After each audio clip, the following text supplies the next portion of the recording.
So I realized Jesus could not have been crucified. So I started asking now these questions, and of course I was quickly removed as the youth pastor. No longer was I able to even speak in public anymore, which I didn't want to anyway, because I could not continue to preach a message that I did not believe in. And finally, my friend Benjamin, when I told him what I was saying, he smiled, and he said, "Come with me." He took me to his textual critic professor. And his textual critic professor told me, "Joshua, the book you have in your hand, the Bible, is a book written by the hands of men and women over thousands of years, and it's been passed down by hand, written for thousands of years, and people made lots of mistakes in their copying. Sometimes the mistakes were accidental, sometimes they were purposely changed for many various reasons." He said, but what you have in your hands now is a product of the hands of men and women, and they left their fingerprints on it. So it's not without error. It's not perfect. No, it's not. He said, but the people who believe in it by faith. And it is that faith which takes them to justification and salvation. It is that faith which leads them to have salvation, because true faith is what? Belief beyond the capability to understand. Belief beyond the capability of reason. Even belief in the face of blatant evidence. And so I said to him, let me tell you something. I said, what you tell me is a bunch of garbage. I said, because God is perfect. Yeah? He said, yes. I said, therefore, God's book should be perfect. Therefore, God's prophets should be perfect. God's message should be perfect. And everything that comes from him is perfect. His universe that he created is perfect. You're telling me God is perfect, the world he created is perfect, the system he set up is perfect, the human being that he developed is perfect, but now all of a sudden when it comes to his message to human beings to live their life, now all of a sudden it's completely imperfect. His prophets are worse than more people I've ever met in my entire life. His book is rubbish, it has no authority, no whatsoever. The religion is so stupid that the only way you can believe in it is if you turn off your logic that God gave you as a sense to understand the world around you, and that's the only way I can be saved. He's like, yep. I said, well, this is not the religion for me. And I left. I left Christianity completely. I said, this is garbage, man. And I started to look for other religions. I studied Hinduism. That's like a soap opera of gods. Seriously, it's like a soap opera. One god gives birth to another god who then turns and kills his mother, and he sleeps with his sister. And oh, by the way, this week another god, we found one that, there's another one that this, and man, this is just craziness. So, and I also read a book about Islam. I got a book from the public library about Islam. I don't remember the name of it.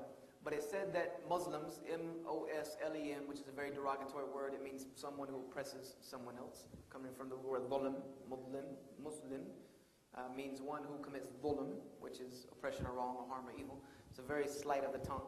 It said that Muslims worship a moon god called Allah, who lives in a box in the desert of Saudi Arabia, and that all Muslims were Arabs, and they had many wives, and they beat them all day long, and that the greatest deed of a Muslim was to kill a non-Muslim at any time, at any place, without discretion, and then they would get virgins when they went to heaven.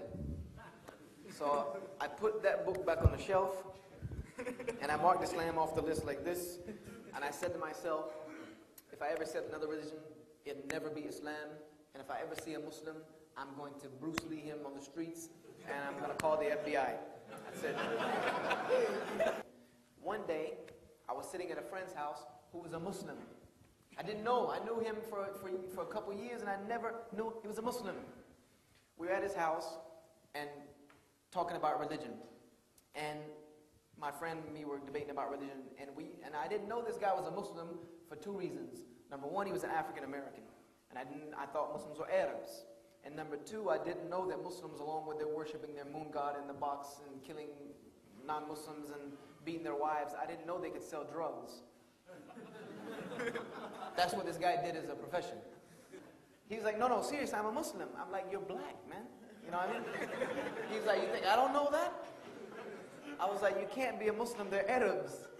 He's like, what are you talking about? So I told him what I knew about Islam. He was like, man, what in the world? Whatever you read, this is the biggest garbage I've ever seen. He said, Islam is the complete opposite of that. So I told him, I was like, all right, tell me about Islam. He said, I can't because I'm not the best Muslim. I said, I can't. He said, I barely pray 5 times a day like I'm supposed to. I don't do the best that I should. He said, but I do know where you can go to find out about Islam. I was like, where? He's like, come with me on Friday to the mosque for Jummah. I'm like, okay, the only thing I understood out of that sentence was Friday. That's it. So after the prayer, the Imam came to me. You know how we do our dawah, the 5 pillars of Islam, or this, the 6 beliefs, or that. I'm like, look, buddy, I don't mean to be mean, but there's nothing you can tell me that's going to make me believe in your religion, because I've heard it all before. I've heard everybody's little spiel about what their religion is about, and I'm not going to, nothing you could say can make me believe. I was a little bit arrogant, but I said, but I want to ask you something. Do you have proof? Is there proof? Because my grandfather taught me when I was a kid, and I've used this ever since then. He said to me, young man, the truth always comes with proof. Therefore, if somebody tells you they're telling you the truth, ask them for some proof. So I said, do you have proof? Do you have something you can put right here in my hand to tell me what your religion is? And he smiled. He said, come with me. He took me to his office. He reached on the shelf, and he pulled off a book, and he put it in my hands. And I looked at it, and it said, the Holy Quran. He said, this is our book from God. And he started telling me, the Prophet Muhammad was revealed this book. He said, look here, you don't need to tell me anything. If your book is what you say it is, it'll say it all by itself. So I took the Quran home and I started reading it. I started reading the Surah Al-Fatiha, reminded me of the Lord's Prayer. What caught my attention more than anything, and what really, really made me read the book, was the 2nd verse of the 2nd chapter. The 2nd verse of the 2nd chapter told me that this is the book that has no doubt in it, no discrepancies, because I was reading the Noble with the little commentary, no discrepancies, no contradictions, no distortions, and it is a guidance for those who fear God. I was like, are you serious? Really? You think so? That was a challenge to me, because I found doubt in every book. I found contradictions in every book. I found discrepancies in every book. I said, I'll find it in this book. So the reason I read the Quran initially was to find fault with it. So I started reading it, Surah Al-Baqarah, Surah Al-Imran, Surah Al-Nisa, and I started to notice names like Abraham, Noah, Lot, Moses, David, Zechariah, John the Baptist, Jesus. All of these names I started to read, but there was a difference. The stories in this book were of people who were at the highest level of morality. They not only preached the message, they lived the message. They were the most perfect human beings to walk the face of the planet. They were people who you could look at and emulate them to live a life pleasing to God. And the only thing I could say to myself was, these are prophets. These are God's prophets. And then I kept saying in the book that if you're in doubt about this revelation, then find contradiction in it. If you're in doubt about it, then make something like it. And I'm saying to myself, wow, this is heavy. This is the heaviest stuff I've ever seen in any book. And I'm starting to see over and over. And finally, I could not put the book down. When I read the nativity story of how Jesus was born and Jesus' life, there were 3 chapters of the Quran, Surah Ali Imran, Surah Isra, and Surah Maryam, that answered every question I ever had about Jesus.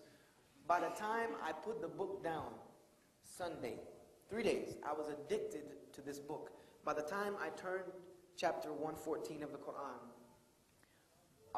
it was late at night in my room at home, and I remember I was in tears, because the only thing I could say to myself was, this is the book that has no doubt in it, and is a guidance for those who fear God. And I said to myself, that day I want to be a Muslim. I don't care what these people are, I don't know anything else about them except this book. If they follow this book, then I want to be like them. So on Monday I went back to the masjid, it was locked. So I found the imam, somebody took me to his house. And I told the imam, I want to be a Muslim. And he was shocked, he was like, what? I said, yep, this book is what you say it is. It is what you say it is. That's enough for me. He said, so you believe there's only one God, and he's the only one that should be worshipped? I said, I've always believed that. I've just never seen it like this. He said, but I have to tell you a little bit about Muhammad, because the second part, sallallahu alayhi wa sallam, the second part of the shahada is to believe in Muhammad, sallallahu alayhi wa sallam. I said, there's only one thing you need to tell me about Muhammad. He said, what? I said, did he give us this book? He said, yes. I said, then he's a prophet. This is his evidence. I said, because God is perfect, this book is perfect. Therefore, whoever it came through, they're perfect. So I said, Muhammad Rasulullah. So that day, December of 1998, I accepted Islam. I said that this is it. This is my way of life. And I know I've kept you forever, but I want to spend 5 minutes telling you why I tell my story. Because if I do it just for entertainment, then wallahi, I could have stayed at home. I could have saved myself 15 hours on a plane. Seriously, you could have put it on the screen and watched it on YouTube. It's probably better than live. The reason I tell my story is because I don't want to see anyone else struggle for the truth the way I had to struggle for the truth. I don't want to see anyone else have to go through what I went through. And there are so many people in the world that are where I was in 1998. They're lost, and they want to know the right way. But they want to know it with truth and proof and evidence. And there's so many people in Australia like that. I know, and I've never been here. There's so many people in Sydney just like that. I know, and I've never been here. There's so many people in your neighborhood just like that.